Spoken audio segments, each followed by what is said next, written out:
भाजपा के प्रदेश media panelist doctor प्रीति शेखर ने बांका में प्रेस कॉन्फ्रेंस आयोजित करते हुए मीडिया कर्मियों को संबोधित करते हुए कहा कि गणेश पूजा के मौके पर देश की नई संसद का श्री गणेश हुआ है। संसद की नई इमारत से अब नई इबादत लिखी जाएगी। 33% महिला आरक्षण बिल लाकर देश की आधी आबादी की चिर प्रतीक्षित मांग को पूरा किया जाएगा। मैं डॉक्टर प्रीति शेखर प्रदेश मीडिया पैनलिस्ट के रूप में आपके समक्ष उपस्थित हुई हूँ और इस प्रेस वार्ता के माध्यम से मैं सबसे पहले आज का दिन जो हम सबों लोकतंत्र के इतिहास में बहुत ही ऐतिहासिक होने जा रहा है, क्योंकि गणेश चतुर्थी के इस विशेष मौके पर आप सबों को जानकारी है कि संसद के नए भवन का भी श्री गणेश होने जा रहा है। तो यह हम सभी लोगों के लिए बहुत ही सौभाग्य का विषय है।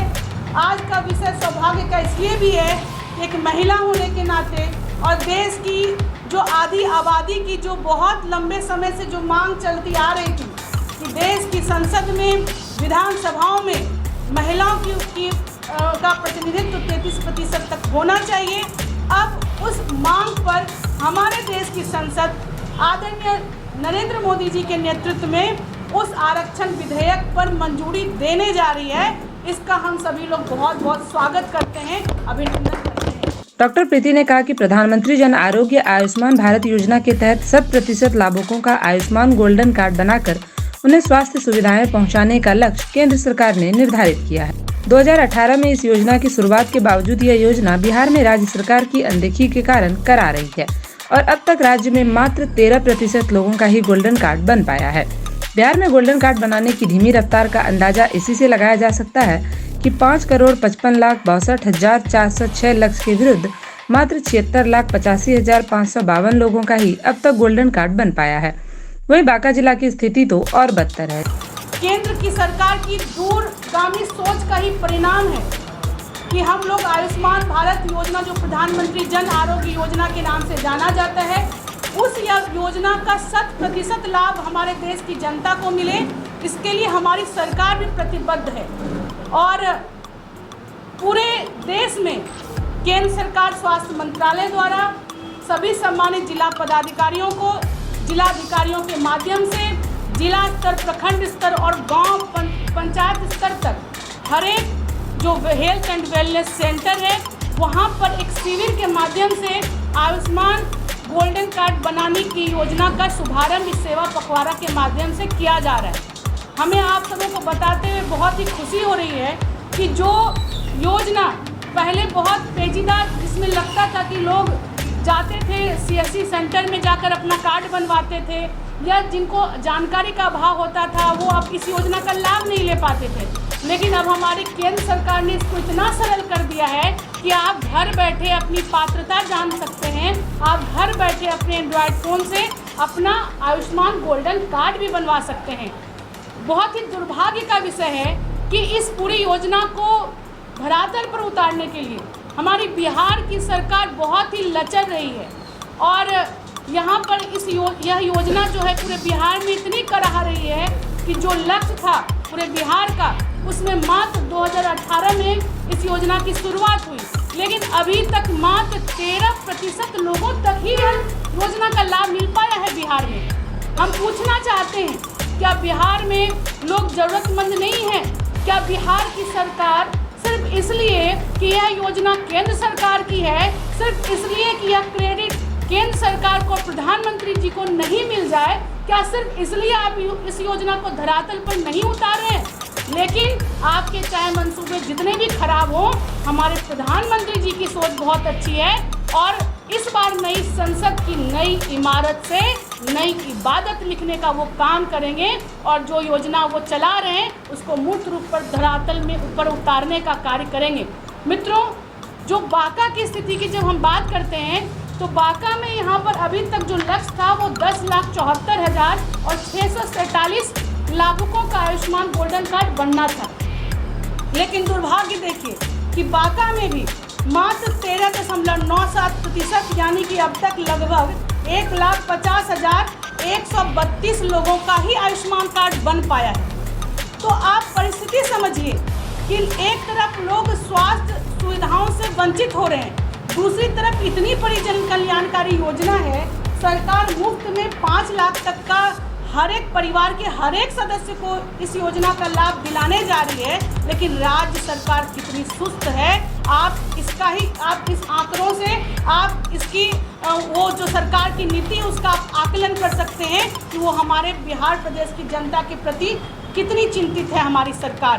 एक और जानकारी जो मैं आपके माध्यम से मैं चाहूँगी कि प्रेस, इलेक्ट्रॉनिक और प्रिंट मीडिया दोनों के माध्यम से आम जनमानस के बीच यह जानकारी जाए। यदि कोई व्यक्ति अपनी पात्रता की जांच करना चाहता है तो वो pmj.gov.in पर अपनी पात्रता को जांच कर सकते हैं। साथ ही साथ एक नंबर है जिस पर आप कॉल सेंटर पर फ़ोन करके, वो नंबर 14555 है, इस नंबर पर आप डायल करके अपनी पात्रता जांच कर सकते हैं। और आपके पास यदि एंड्रॉयड फ़ोन है तो आप इसमें आयुष्मान ऐप डाउनलोड करिए। पहले प्ले स्टोर में जाकर आयुष्मान ऐप को डाउनलोड करिए। वहाँ पे जो आपसे इन्फॉर्मेशन मांगा जाएगा उस इन्फॉर्मेशन को देते हुए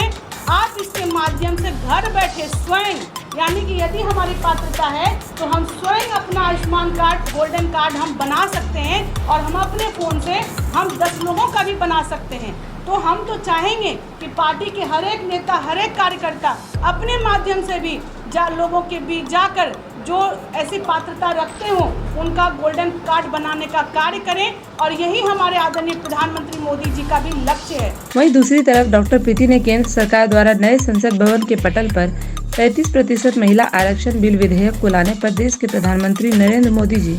एवं सभी सांसदों को धन्यवाद दिया। जो नई इमारत है वो भारतीय लोकतंत्र